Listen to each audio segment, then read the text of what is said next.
নমস্কার বন্ধুরা, মমতাজ কিচেনে সবাইকে স্বাগত জানিয়ে চলে এলাম নতুন একটা পর্বের সাথে। আজকের পর্বে আপনাদের বানিয়ে দেখাবো ঝিঙে চিংড়ির পাতলা ঝোল। তো বন্ধুরা, একঘেয়েমি তেল মশলা না খেয়ে এভাবে একবার জিরে বাটা দিয়ে ঝিঙে চিংড়ির ঝোল বানিয়ে দেখতে পারেন। এই গরমে তৃপ্তিদায়ক একটা খাবার, বাড়িতে সবাই পছন্দ করে খাবে।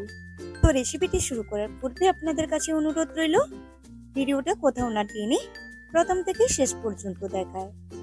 তো এখন সরাসরি চলে যাব মূল রেসিপিতে।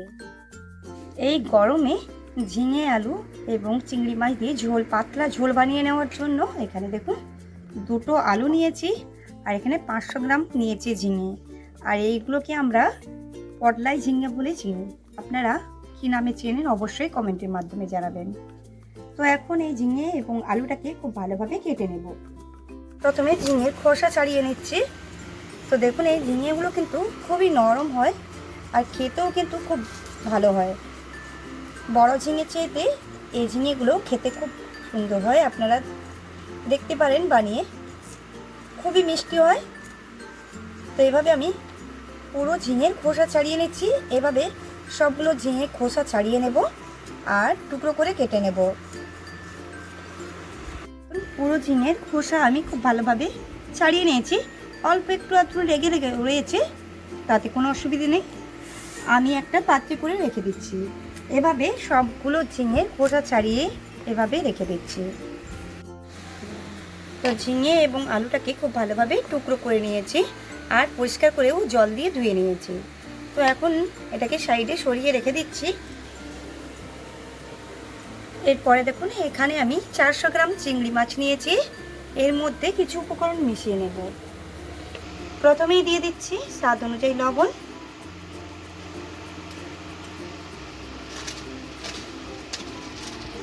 এরপরে দিয়ে দিচ্ছি হলুদের গুঁড়ো। লবণ ও হলুদটাকে চিংড়ি মাছের সাথে খুব ভালোভাবে মিশিয়ে নিচ্ছি।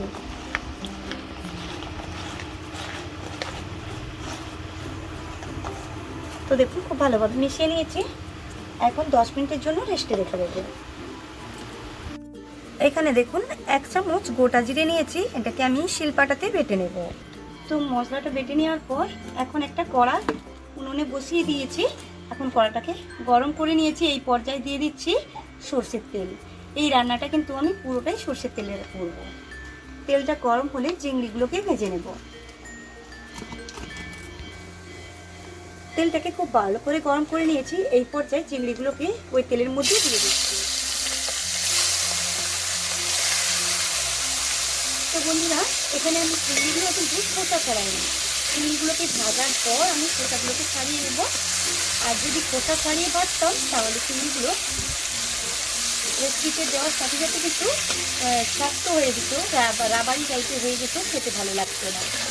তো এইভাবে ভেজে আপনারা খোলা ছাড়িয়ে রান্না করবেন, এতে স্বাদেও ভালো লাগবে এবং নরমও হবে।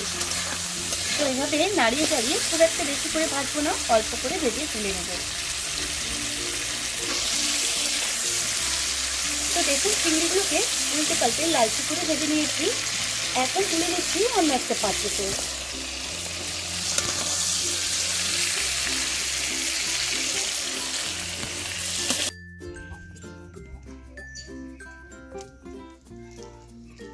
ওই তেলেই আমি আলুগুলোকে ভেজে নেব।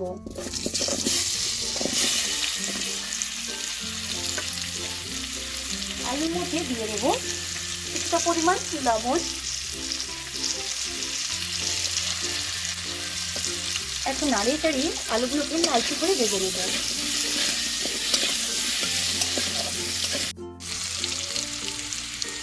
তো দেখুন আলুগুলোকেও লালচে করে ভেজে নিয়েছি। এই পর্যায়ে আমি আলুগুলোকে তেল ঝরিয়ে তুলে নিচ্ছি। তো দেখুন মাছ যে পাত্রে রেখেছিলাম ওই পাত্রে করে নিয়ে নিচ্ছি।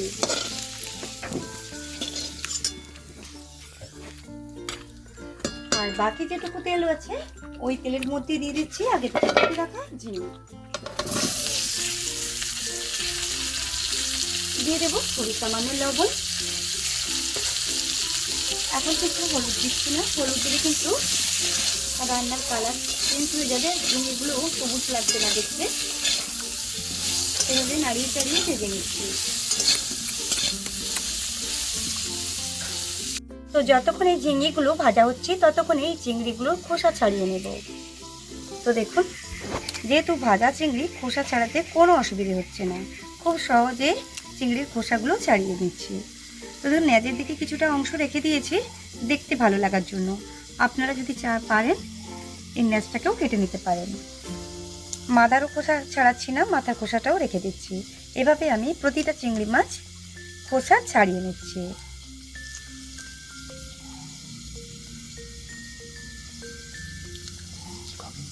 এভাবে আমি সবগুলো চিংড়ির খোসা ছাড়ানোর পর আপনাদের দেখাই।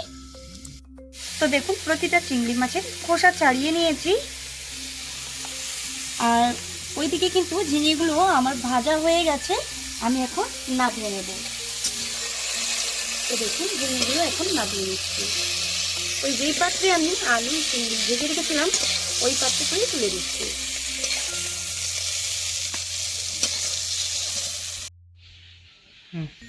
ওই কড়াতেই দিয়ে দিচ্ছি আবারও কিছুটা পরিমাণ সরষের তেল। এবার মূল রান্না করব, তার জন্য তেলটা দিয়ে দিলাম। ফোড়ন হিসেবে দিয়ে দেব 1 চামচ কালো জিরে।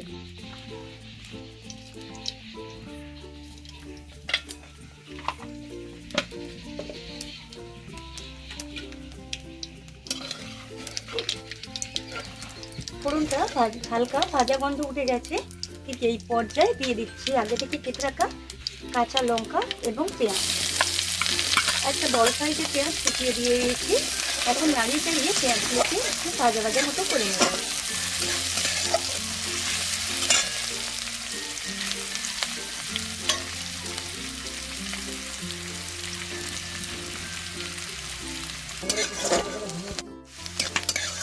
তো দেখুন পেঁয়াজগুলোকে একটু লালচে কালার করে ভেজে নিয়েছি, ঠিক এই পর্যায়ে দিয়ে দিচ্ছি একটা টমেটো কুচি। টমেটোগুলোকে নাড়িয়ে চাড়িয়ে একটু নরম করে নেব।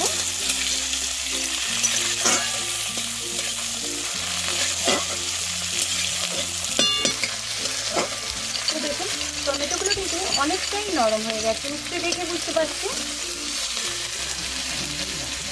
টমেটোগুলো অনেকটাই নরম হয়ে গেছে। ঠিক এই পর্যায়ে দিয়ে দেবো 1/2 চামচের মতো হলুদের গুঁড়ো,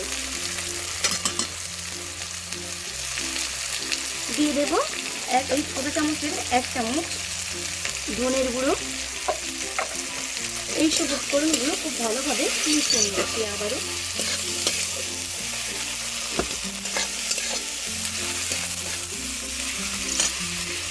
যাতে তাড়াতাড়ি আরও ভালোভাবে কষানো হয় তার জন্য দিয়ে দিচ্ছি সামান্য জল। সামান্য জল দিয়ে এভাবে একটু নাড়িয়ে চাড়িয়ে কষিয়ে নেব।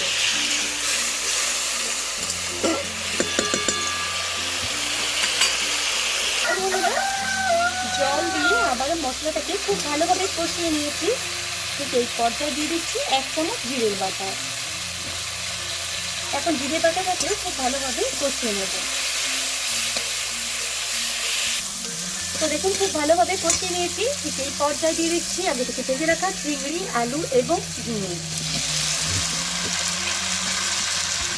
এই সব উপাদানগুলো খুব ভালোভাবে আবারও কিছুক্ষণ সময় ধরে নাড়িয়ে চাড়িয়ে নেব। কিছুক্ষণ সময় ধরে নাড়িয়ে চাড়িয়ে নেওয়ার পর এখন দিয়ে দিচ্ছি লবণ। স্বাদ অনুযায়ী লবণ দিয়ে দিয়েছি। এখন নাড়িয়ে চাড়িয়ে আবারও মিশিয়ে নিচ্ছি। তো দেখুন খুব ভালোভাবে নাড়িয়ে চাড়িয়ে নিয়েছি কিছুক্ষণ সময় ধরে। এখন ঝোলের জন্য দিয়ে দেবো জল।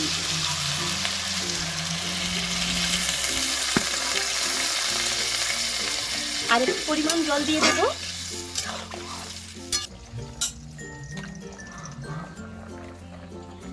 তো দেখুন ঝোলটা বেশ ভালোভাবে ফুটতে আরম্ভ করে দিয়েছে। ঠিক এই পর্যায়ে দিয়ে দিচ্ছি 1 চামচ ধনের গুঁড়ো। আর এখন দিয়ে দেব 1 চামচ জিরে বাটা। আপনাদের কাছে জিরে গুঁড়ো থাকলেও দিতে পারেন, কোনো অসুবিধা নেই।